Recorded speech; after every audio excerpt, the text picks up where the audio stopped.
Every brand seems to have one. An overnight serum that promises to hydrate, repair, and nourish your hair while you're sleeping. But do they actually work? Or are you just gonna wake up desperate to wash your hair and your pillowcase?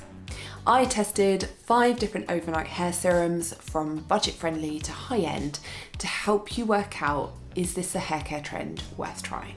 In this video, I'm sharing how these overnight hair serums actually performed.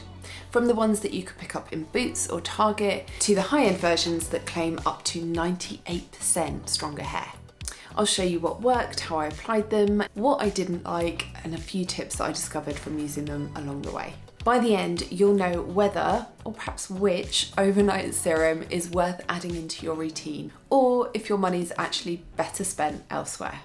What is an overnight hair serum? Well, they have blown up in the last couple of years and have definitely been trending on social media. I feel that hair care brands have been quite clever and looked at skincare trends that have worked and almost tried to replicate them for hair. Think about key ingredients that you once just saw in your skincare ranges. Glycolic acid, niacinamide, hyaluronic, even salicylic acid I see popping up in hair care all the time.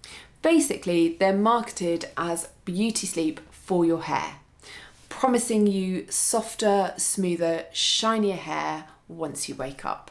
I mean, it does all sound really lovely. And yes, I do think that some of this is very clever marketing. And interestingly, I saw a video from the Blowout Professor recently who was quite anti the Kerastase overnight serum. Your hair does not need both a hair oil and a serum like this. Hair oil does everything this does. However, as much as I love his content, and I don't like to disagree with a professor, on this occasion I do have a slightly different perspective on things, but I'll get into that in a minute. First though, let's chat about texture and how they differ from hair oils. Because the hair serums all, no matter what the price point, had a very lightweight, non-greasy texture. They of course all did have differences in terms of stickiness and absorption rates and results, but I never felt that I was running the risk of waking up to super greasy hair. However, the Blowout Professor did say in his video that you could just use an oil instead. But I feel that if I was to apply oil at night time to the same extent that I did these serums, I would wake up to potentially weighed down, limp, lifeless hair. What do brands promise we can expect from overnight serums? Well, the claims really range from product to product, brand to brand. But generally, they all promise some form of repair, nourishment, smoothing, and/or frizz control. Basically, you will wake up with softer, smoother hair than you went to bed with. But do we really need or want one more step in our hair care routine? Do they deliver on all those big claims? Let's get into the specifics about the overnight serums that I tried and tested.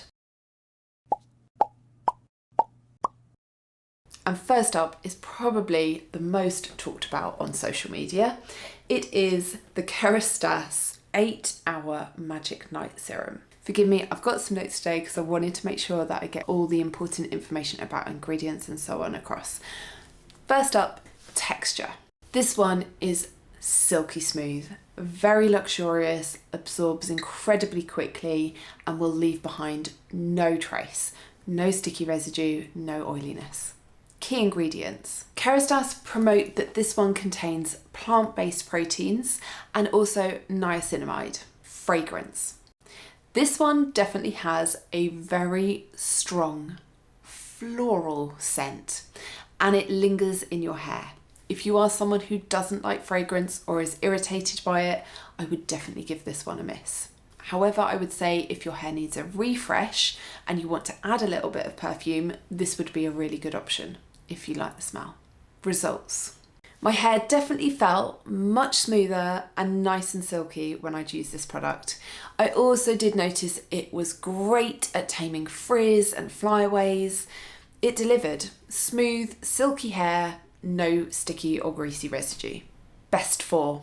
I think this is going to be great for people with fine and medium hair textures. I love to use this one before heatless methods because it delivers that lovely, shiny, soft hair in the morning. I also think if you want that overall slightly more luxurious feel, this one will deliver. Drawbacks or negatives? This one is pricey, particularly if you don't buy it when it's on sale. Also, I found that I did have to use quite a few pumps to get a good even coverage. If you have coarse hair, you're going to go through a lot of this product very quickly. Next up, Redken Acidic Bonding Concentrate 24/7 Night and Day Serum. They have the longest names. Texture. This one is lightweight and quite runny, I would say. It quickly absorbs into the hair and it's very easy to apply. Key ingredients. The ones highlighted by Redken are citric acid and squalene. Fragrance. This is a very subtle fragrance. It's quite faint and I would describe it as being clean and fresh. A good one if you don't like a strong fragrance. Results. This one is particularly good for instantly smoothing split ends and taming frizz. I didn't actually have to wait for overnight to see the results. Best for.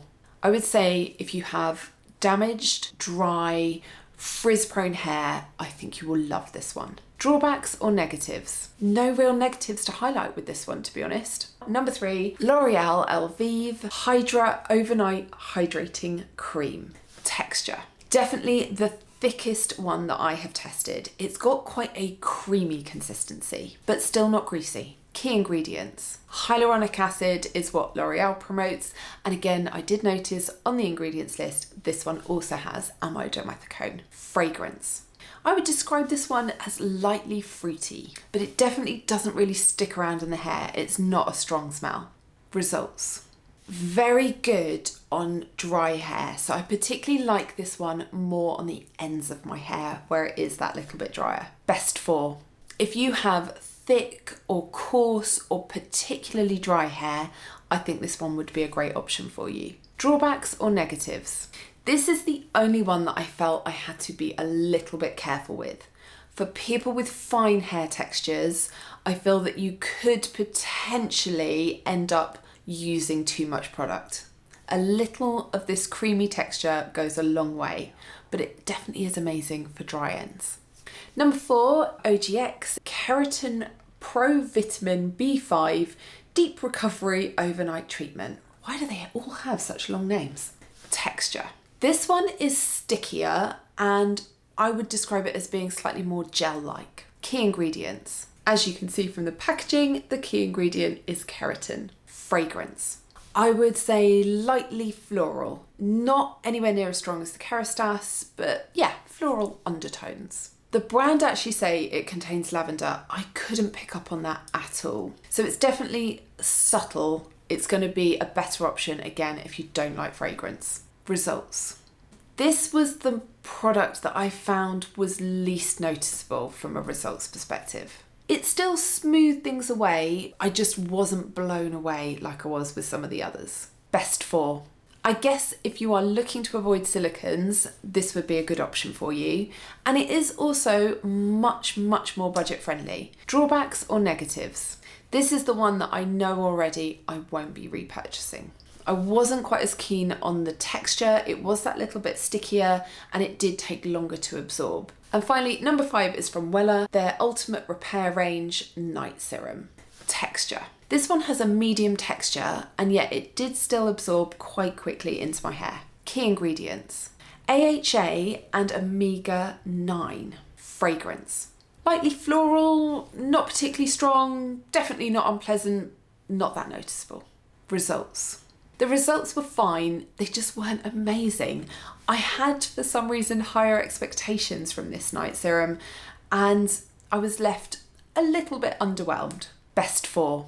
I think this one would suit all hair textures. It didn't weigh down my fine hair, but because it's got a slightly thicker texture to it, it would also be good if you've got coarser hair. Drawbacks or negatives? There were no real drawbacks or negatives from this one, and if you already like that brand, then absolutely you're probably also going to like the overnight serum. Overall thoughts and a couple of extra tips. Firstly, although they're marketed as overnight serums, there is nothing to stop you using these during the daytime. They're great at controlling frizz and smoothing away flyaways.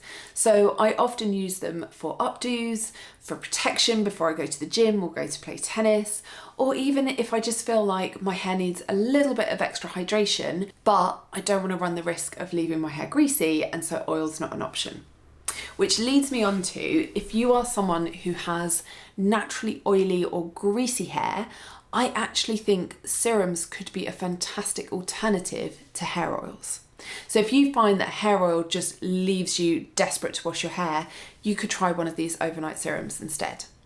And that is where I really differ in opinion from the blowout professor, because he said that you don't need one of these at all and you should just use an oil. But actually sometimes an oil can be a little bit too heavy, particularly if you've got fine hair that can get a bit limp and lifeless. So yeah, I definitely think that these have a place in a hair routine. One con, I don't think that they deliver the same level of shine though as hair oil.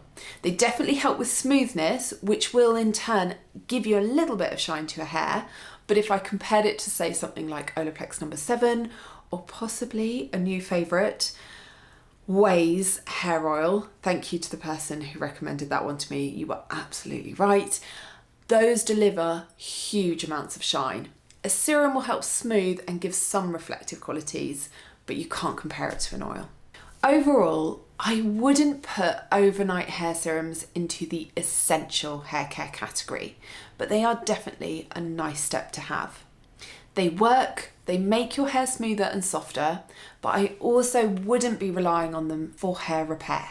If you're serious about fixing hair damage, then I would look to other products instead. Also, if you're on a tight budget, I wouldn't stretch yourself to include one of these. They're a really nice extra, not a must-have. If you've tried any of these or others, let me know, drop me a comment because I'm curious to know what results you got. And if you feel you need some more help with frizz fighting products, then you may enjoy this video next. Have a lovely day. Thank you as always for watching. Take care. I'll see you in the next video.